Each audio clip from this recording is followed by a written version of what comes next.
Sandra, can you do that? Okay. Otherwise, guys, we can also do it later. That you guys can just check out the animation after the presentation. Let's do that, and then they can just come up to Sandra over the scene. So let's go to the next slide so that we finish the presentation because I have like 5 minutes left. Okay, so for the past few months, my team and I worked closely with our US team and to build a brand and a network of 70+ million followers throughout our social media network. So we can ensure that the categories are going to be filled with amazing content, but now it's really time to expand that globally, and so we're looking to go into the different markets, but I'll elaborate on that in a minute. So next, the categories for content that I talked about, they can change each year, right? But the one category that's going to be static is the purpose one, because that's really where we can make a change. Our purpose category is for people to share their stories and raise awareness about causes that they care about. And so up here you see 2 foundations that we've partnered with, where we get exclusive content from them that will live on Appics. One is the Whole Foods Kids Foundation, which is an organization devoted to ending child obesity. And the second one is Think Kindness, and they partnered with over 500 schools to bring awareness to the fact that a simple act of kindness can go a long way. And many celebrities have already committed to be a part of these campaigns. Next. And then we've also partnered with some major corporations. The one we're particularly excited about is the Netflix show that's coming out early next year, where we again get exclusive content from that. And I can't say a lot about it yet because they first put out the show and then do the marketing. But it's going to be huge, and this is also one of the things that we do differently, our go-to-market strategy from most crypto projects. Next. So for the past year and a half, I've traveled to so many conferences talking about Appics around the world, and I started to understand that each market is so unique. We have a large US team, a big community in Asia, but we want to expand and make sure that the Latin communities are full support. And in order to do this, we need your guys' support and help to build an Appics community in your native language. Next.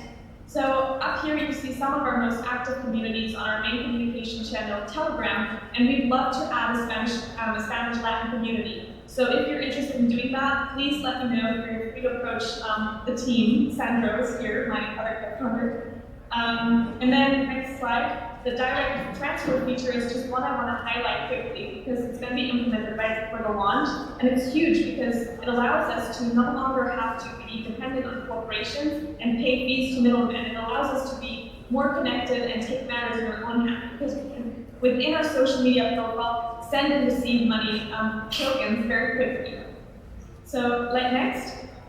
For example, last year after Hurricane Maria hit in Puerto Rico, and most people were out of food supply and water, but most of them still had a mobile phone. And so now imagine if you could directly, instantly send money and to these affected families and not having to wait for a government to do something or an organization where you're not really sure how the money goes, where the money goes.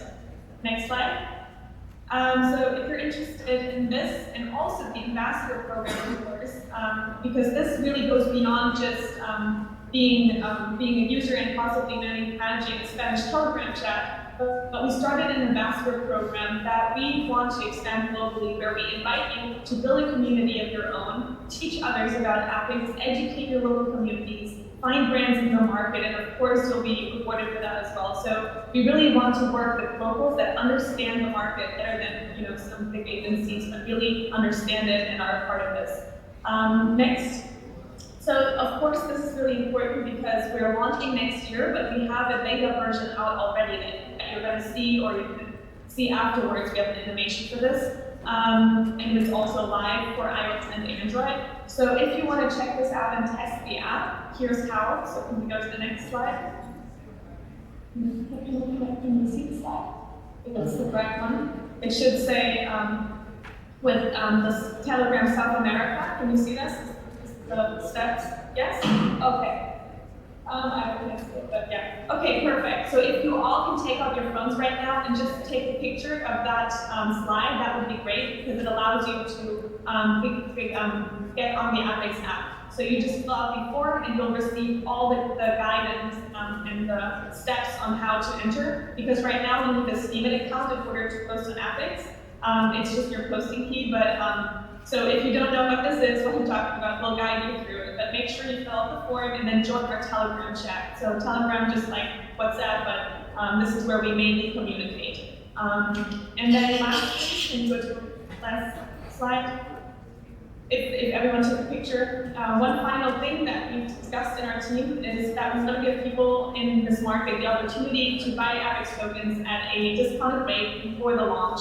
So we finished our ICO already, but this is going to be a very small private sale from our team tokens. And so whether you're interested in buying tokens to get more power on the platform as well, if you're interested in becoming an ambassador for Appics, or you simply want to test the app, feel free to do that. Please let my co-founder Santo know. He's in the audience or on stage. If he can just wave and say hi, because he's presenting us there today. So please don't be shy to approach him.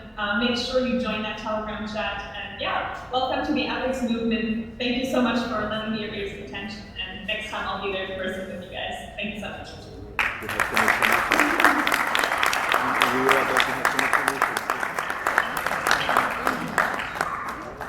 We were about to have connections, Wi-Fi connection issues. He was showing me.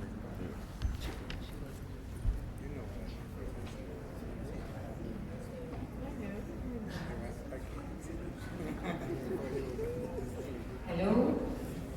Everybody still awake? Yes. Okay. Hi, my name is Vicky. I'm here to present SwarmCity to you. We are a decentralized peer-to-peer marketplace. And what I would like to invite you is take out your phones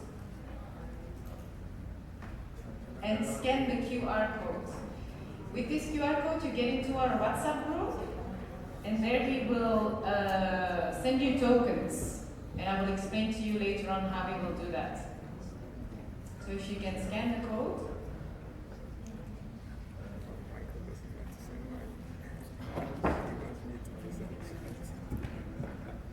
Is it working? Okay, great.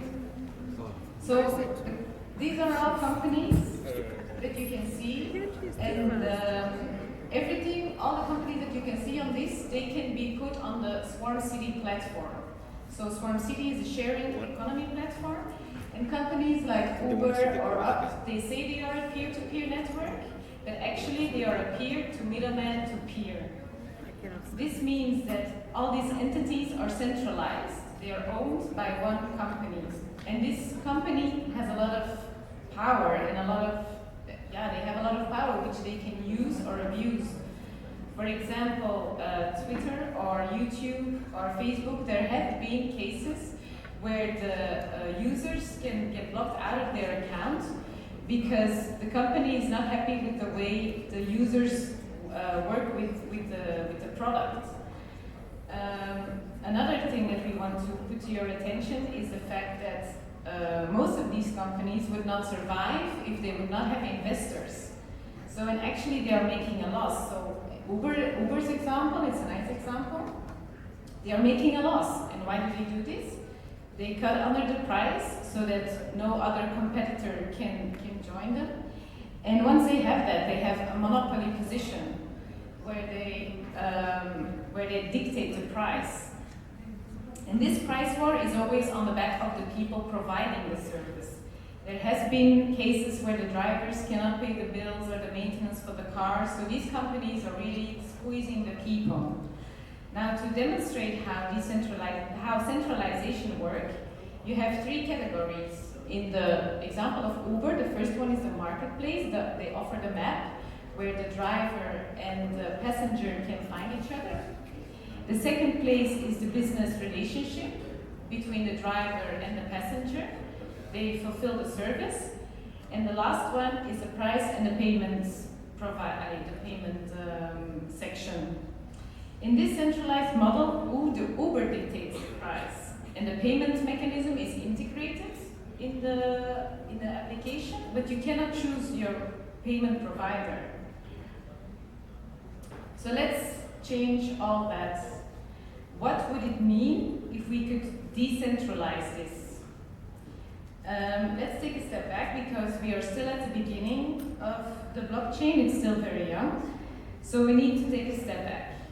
If the whole centralization would be gone, this would mean that the marketplace would be separate from the business relation, the second category, and the business relationship would be separate from the price.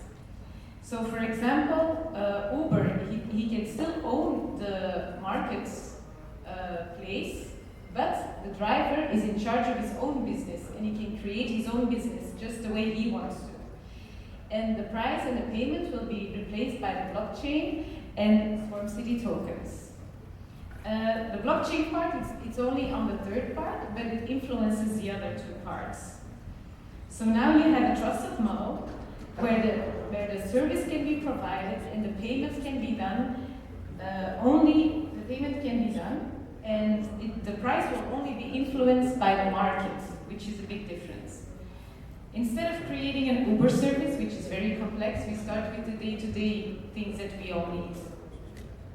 So we all need milk or a babysitter or a hug. So very simple things, and this you can do on the SwarmCity application. So I will show you. This is just what I just said. So if you all go to swarm.city on your phones, it's live.